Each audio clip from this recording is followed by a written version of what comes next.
All about green steel taxonomy is the talk of the town, and of course, with every company moving towards decarbonization, fueling more growth as well as maintaining efficiency, and of course, creating less pollution, India's leading steel manufacturers are moving towards it. And I'm now joined by Mr. Ranjan Dhar, VP, Director, Sales and Marketing at ArcelorMittal Nippon Steel. Thank you so much for joining us, sir. And of course, there have been chats about industry going towards green steel, and that's what the future is all about.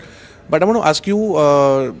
How are you looking at green steel now? From a commercial, from a proper steel manufacturer to moving towards green steel, you've been thinking about it for a very long time now, and eventually you are moving towards it. So, what's your opinion on green steel and its consumption? Will it be affecting, or will the consumption be increased, or will it be priced more? So, tell us that. So thank you, Chetan. I think first of all, green steel usage in the country is at a nascent stage. Like everything else, if you see how electric mobility in India was 10 years back. So India is also fast to adapt to new things, new technologies.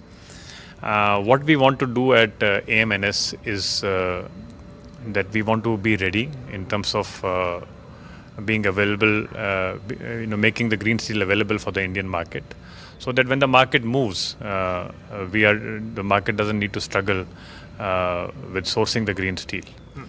The good part is that the government of India has recently announced the definition of green steel, because there was a lot of confusion around that, what is green steel and what is not green steel, both for the manufacturers and for the users. So it is brilliant that there's a full clarity on that. So once there is clarity, everybody works towards it. And once the clarity emerged, we thought that the footprint that we have in India, we are the most suited company to go for this, to put our claim for the qualification of 3-star green steel. We will be going through the process. There's a process which has been set by the government of India. There will be a third-party government-nominated agency who will do the assessment. And our internal assessment says that we should be able to qualify for the green steel 3-star rated. Once that happens, we should be the first steel company in India, and first integrated steel company in India to be qualified for the green steel. Right. Now, with moving on to the Hazira investment, sir, we have close to about $7 billion already investing in the Hazira plant. We see expansion in capacity now. What are you driving? What are you bullish on as far as the Indian markets are concerned? Because exports are also currently happening, and of course domestic usage is also happening. But what is ArcelorMittal Nippon Steel being so aggressive on? Because you are on a constant expansion spree. So what are you attributing that to? See, there are a lot of investments happening in the country by all the steel producers and also ArcelorMittal Nippon Steel. What gives us confidence is that the consumption of steel, the overall Indian economy, and as a result, the consumption of steel is growing in the country. Even today, we are at a very low pace. We are around 93, 94 kgs per capita. And global average is 226 to 27. So even to reach global average, and there are countries like China, Japan, South Korea, much ahead, even USA. So even, let us say, first step to reach at the global average level, we need to more than double today's production. And the good part is, and that is also more long-term and sustainable, is that all the capacity expansion that we are doing in India is for the domestic market. It is not an export-oriented capacity expansion, largely. There might be some small percentage which is export, but largely it is domestic market. What we want to see, and I think with this capacity expansion happening, one is the growth of India has to happen, both on infrastructure, automobile, appliances and stuff like that. Also, India desires to be a global powerhouse of manufacturing.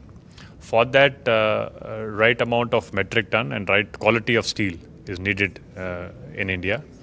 And that's what, with the prowess of our two parent companies, ArcelorMittal and Nippon Steel, who do pretty much everything under the sun as far as steel is concerned.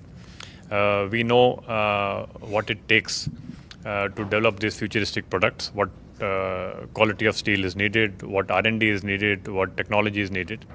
next year, by and by, we are getting that to India. As you have seen this year, we have launched 2 new products already, Magnalus and Optigal, which are really game changer products for solar and for color coated applications.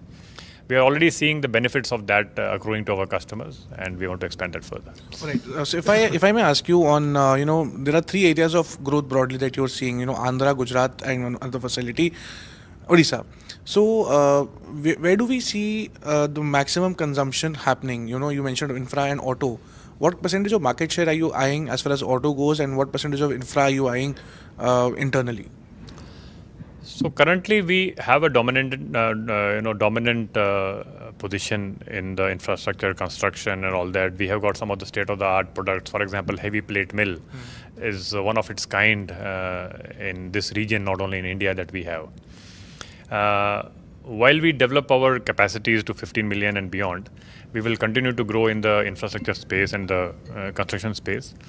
The important aspect here is that with the new automotive line, and as you know already, that ArcelorMittal and Nippon Steel are the 2 global powerhouses of technology and the product for automobile industry. We think that we should be able to take a lead in the automotive market share, and India needs it. It's not only from our push perspective. India also needs a credible automotive steel supplier.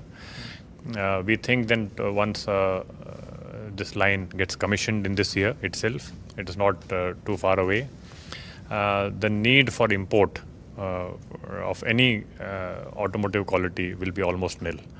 So that is a very good news. That is not only in terms of the supply chain and availability, which is local, but also it benefits the customers commercially when it's available locally. Right. I'll come to my second last question now. When it comes to tariff wars, of course, steel sector is also impacted, and the next 90 days are apparently very crucial because we will see dumping happening from China as well, and the government has been issuing anti-dumping duty. There is a talk of safeguard duty as well.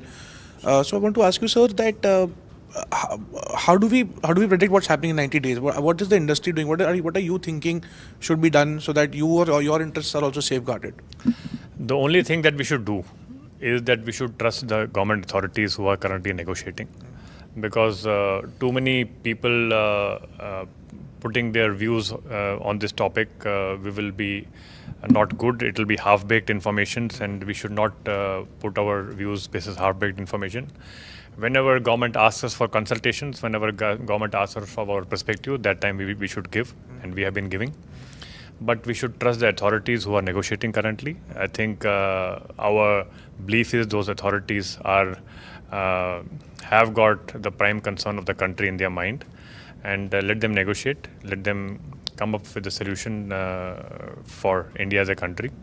And once that is done, then we will reassess the situation, that how does it benefit the individual sector or the company. All right. Well, now, sir, we see steel prices at a 4-year low, and of course margins are getting affected. So are there talks of increasing steel prices in times to come, because these margins are not sustainable in these times, especially because we see a sluggish demand as well coming up?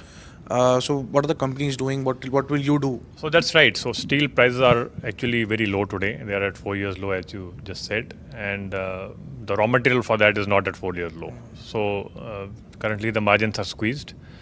We do expect the margin should improve for the steel industry to sustain in the first place, and then reinvest back in capacity expansion that we spoke about. Because currently we are developing steel industry so that India remains permanently self-sufficient on steel. Countries are talking about that steel is a national security concern if steel is not available in the country for defense application otherwise. So we have to remain permanently self-sufficient on steel. For that, investments need to happen, and for the margins need to improve. Currently, last year was bad because imports were higher. There was a 20 or more than 20% jump which has happened in imports. I think some measures DGTR has recommended that there should be some protection provided to the domestic steel industry, so that at least the industry survives and is strong enough to reinvest back. And I think Indian steel industry is one of the single largest contributor to the private capex in the country. So from that perspective, the margin needs to improve. So we are waiting for some measures and notifications which should come from the government. And Are you looking at increasing prices of steel right now, or probably in the next quarter? prices will be a resultant of the market, so it will not be on one single aspect of this thing. So we will see how the market grows, and then it depends on many factors in the market for the prices to go up or to go down. So we hope that some measures are taken to protect the domestic industry, so that we are not injured with imports, and we want to continuously invest in the country, and also support the customers so that they are able to expand their footprint. See, it is one thing to put up these capacities.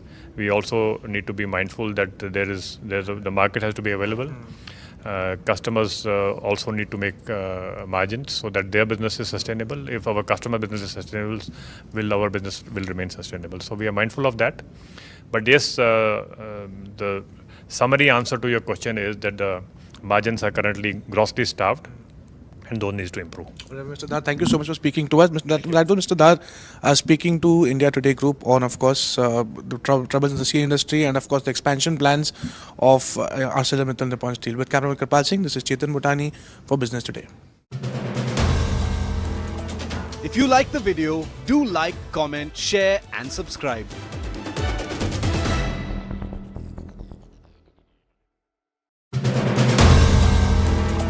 If you like the video, do like, comment, share and subscribe.